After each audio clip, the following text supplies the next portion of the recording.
Bonjour à tous, voici un court tutoriel pour apprendre à utiliser la lecture audio directement dans Adobe Reader version 2025.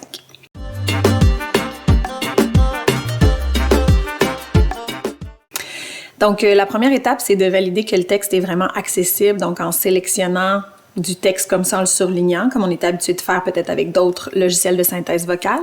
Et là, je clique ailleurs pour enlever mon curseur de là parce que quand je vais activer ma lecture audio à travers le chemin suivant, donc menu, afficher lecture audio et ensuite activer la lecture audio. Quand je vais cliquer là-dessus, si j'ai mon curseur quelque part dans le texte, ça va lire le paragraphe dans lequel je suis.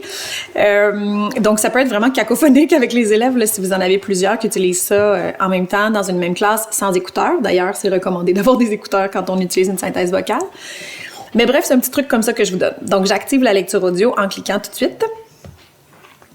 Et ensuite, vous allez pouvoir cliquer sur les différentes parties du texte pour tout simplement vous le faire lire, comme le titre, par exemple. La veuve noire. Ou une consigne.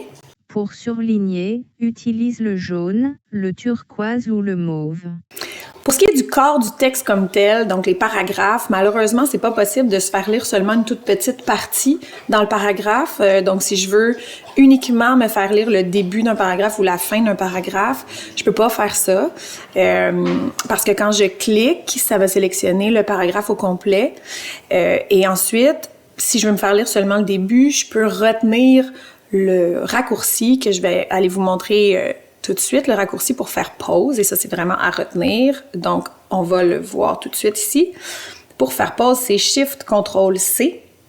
Donc, quand vous débutez la lecture d'un paragraphe, si c'est seulement le début que vous voulez vous faire lire, c'est parfait. Si c'est la fin, il faut être patient parce que c'est dans les options, malheureusement, pas possible de juste sélectionner une phrase.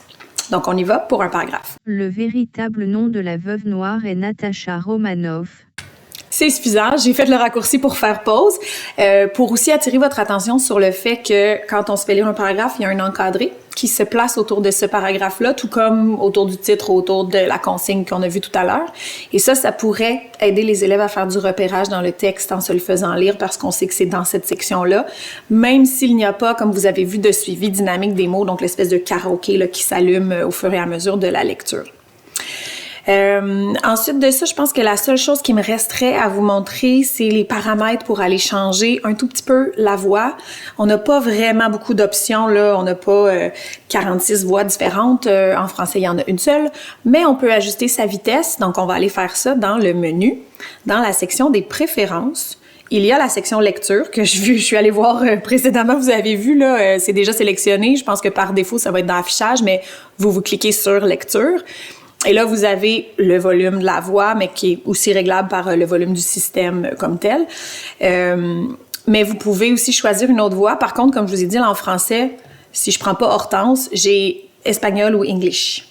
Donc, c'est pas vraiment une possibilité de changer de voix pour l'instant, là, parce que c'est les voix de Windows, Microsoft.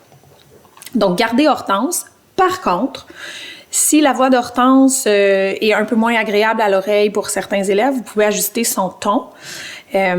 Donc, plus grave, ça va être dans les 1, 2, 3, par exemple. Hortense va commencer à parler un peu plus comme ça. Ça reste une voix féminine, mais bon, pour certaines personnes qui préfèrent une voix plus grave, c'est possible. Ou une voix plus aiguë avec le 7, 8, 9, 10. Donc, vous pouvez ajuster ça, son ton. Et vous pouvez aussi ajuster les mots par minute. Donc, ça, c'est la vitesse de lecture. 150, c'est par défaut, mais j'ai testé tout à l'heure avec 120, là, et ça fait quand même un bon travail là, pour le ralentir. Donc voilà, quand on a terminé de choisir, on clique sur OK. On va le tester avec nos élèves. Je vous recommande vraiment de prendre ce temps-là, de le tester pour valider que c'est le meilleur choix possible parmi le peu de choix qu'on a pour ajuster la voix, mais pour faire en sorte que l'élève utilise le plus possible son outil. C'est sûr que ça aide de le paramétrer le plus possible à son goût. Donc voilà, j'espère que ça va vous être utile. C'est la fin de ce tutoriel-là. Bonne fin de journée!